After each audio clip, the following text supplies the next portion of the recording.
Welcome back for part 2 of our orchestra show. This week we're studying Johannes Brahms, and if you haven't already, please take a moment to listen to the Classics for Kids episode that is called About Johannes Brahms. Okay?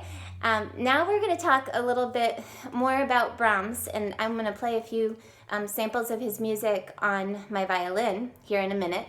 But I do want to mention that he wrote a whole bunch of different genres of music. So he wrote piano music, he wrote string quartets, he wrote just lots of different pieces. He's probably the most famous for his 4 symphonies. And I thought it was really interesting that Brahms was a little bit intimidated by Beethoven. It took him 10 whole years to write his first symphony. So he had a perfectionist personality. Some of you might be able to relate to that. You really want things to be perfect before you present them to others. And so that's how Brahms was. And interestingly, the symphony that we're going to be focusing on today, which is Symphony Number 4, he wrote in only a year. So I guess he kind of got over that, and probably once people just started to love his music so much, it became easier for him to feel confident in presenting his music before an audience. So I'm going to play 3 musical examples for you on my violin of some things that Brahms wrote. The first, you probably all heard this before you were even 6 months old. It is called Lullaby, and it's probably the most famous melody that he wrote because mothers sing this to their babies all over the world.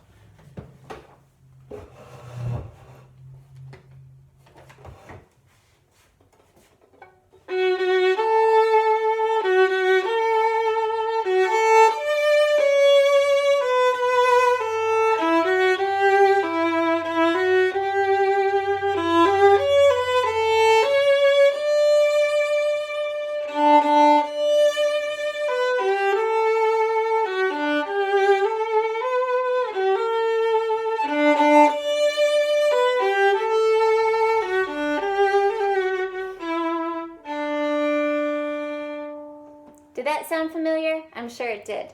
Okay, the next example that I want to play for you is from his first symphony. So this is the one that took him 10 years to write, and this probably sounds familiar as well. It is a beautiful, beautiful melody.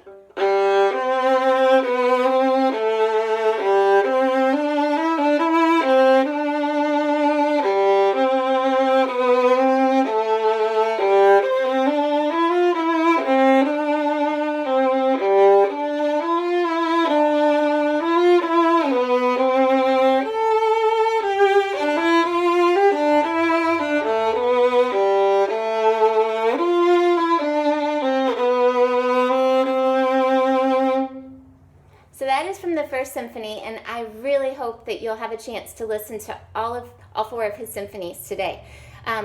Brahms had a gift for writing melodies that we can remember. So if you listen to all his symphonies this week, I guarantee that you're probably going to be walking around your house and you can't get his melodies out of your head. Brahms was also known for just a really rich, thick orchestration. An orchestra that is just full of sound. Now, this next and last example that I'm going to play for you is called Hungarian Dance Number 5. Brahms wrote a whole bunch of Hungarian dances, and I believe it was during a time that he was living in Hungary, and was picking up on some of the gypsy band styles that were popular during that time. So this is a really fun one. I hope you enjoy it.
man, I love that piece. So check them out. There's a whole bunch of Hungarian dances. Those are really fun to listen to, and they're not very long.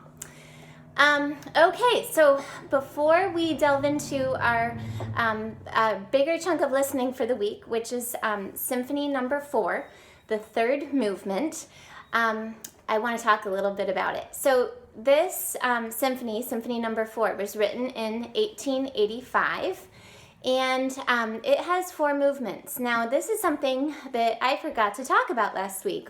What is a symphony? We've all heard the word symphony, but a symphony became very popular during the classical period.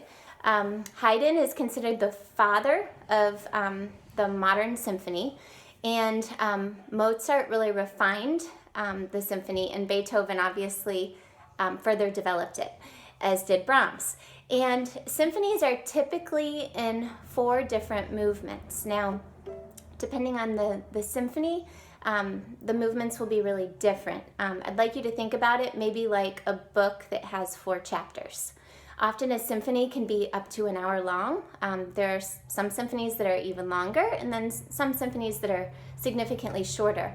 But usually the first movement is very stately, big, introduces a whole bunch of themes, and then you may have a really slow second movement. Sometimes you'll have a dance-like third movement and kind of a finale sort of 4th movement. Now, that's not a rule, but in a symphony you do have 4 contrasting movements. So I hope you get a chance to listen to all 4 movements. Now, in in this third movement that we're focusing on today, there's just a couple things that I want to point out before you listen to it. So the first is a theme that you'll hear over and over.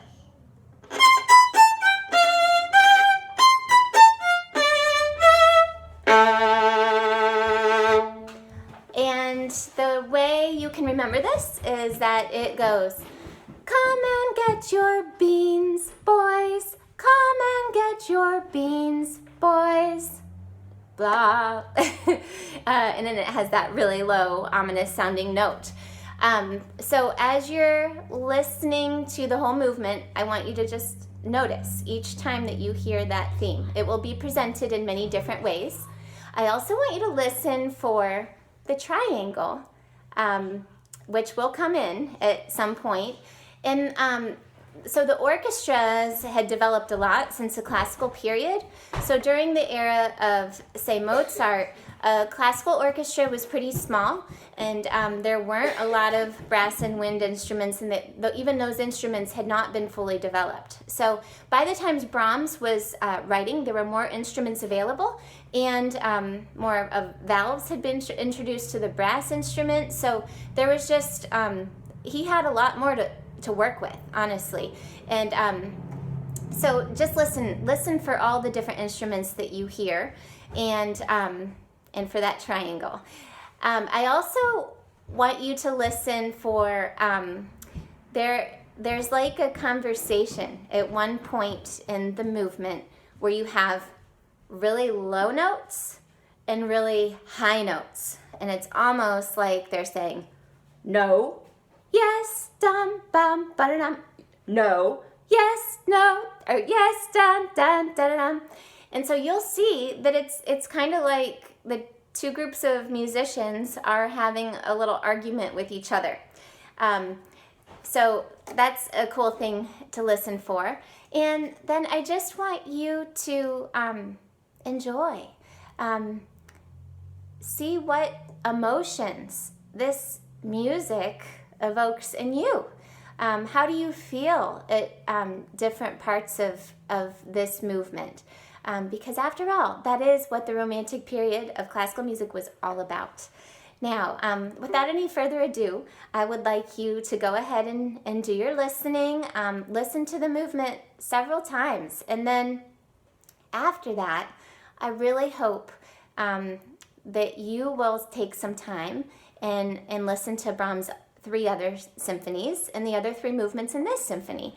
Also, Brahms violin concerto is amazing. I hope you'll listen to that. I hope you'll check out more of his Hungarian dances and some of his piano music. Just try to saturate yourself with Brahms this week. I promise you won't be disappointed. Your life will be filled with more beauty because of the magnificent contributions of Brahms.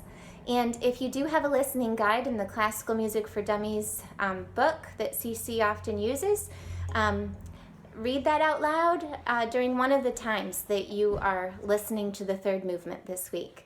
Thank you, and I look forward to seeing you next week for another CC Orchestra show, and we get to look forward to Dvorak next week. Thank you. Bye.